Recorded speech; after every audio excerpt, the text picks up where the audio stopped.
ఈరోజు రెసిపీ బచ్చలి ఆకు ముక్కల పులుసు. కావలసినవి 2 కట్టల బచ్చలాకు, 1 వంకాయ, చిన్న ముల్లంగి, ఉల్లి ముక్కలు, చిన్న టమాటా, చిలకడదుంప ముక్కలు, దోసకాయ ముక్కలు, ములక్కాడ ముక్కలు, బెల్లం, పోపు దినుసులు, 2 చీల్చిన పచ్చిమిర్చి, నూనె. తయారీ విధానం: ముందర అన్నింటినీ శుభ్రంగా కడుక్కోవాలి.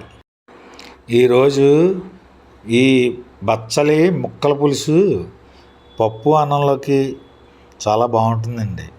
అప్పుడప్పుడు చేసుకుంటూ ఉండాలి, చాలా ఆరోగ్యం. కందా బచ్చలి అవి ఎలాగో ఇవి కూడా అలాగే చేసుకుంటూ ఉండాలి.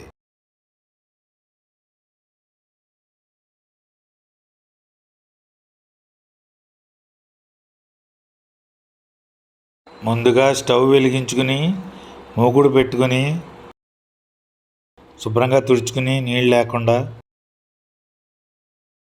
2 గరిటెల ఆయిల్ వేసుకోవాలి.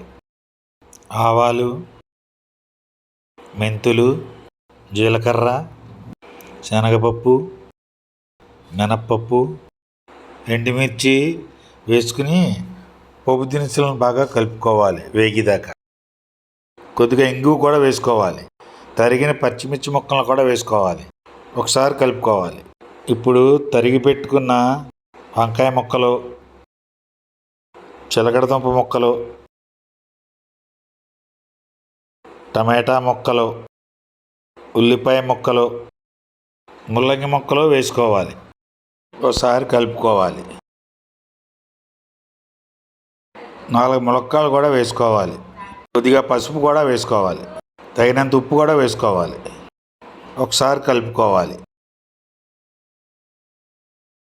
ఇప్పుడు కోసి పెట్టుకున్న బచ్చలి ఆకు వేసుకోవాలి. ఒకసారి కలుపుకోవాలి. ఇప్పుడు ఒకసారి మూత పెట్టుకోవాలి. తగినన్ని నీళ్లు పోసుకోవాలి.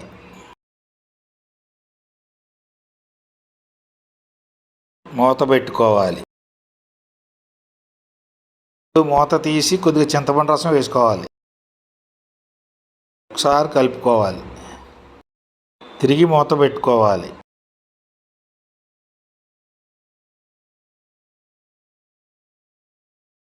తరిగిన బెల్లం తురుము వేసుకుని ఒకసారి కలుపుకోవాలి.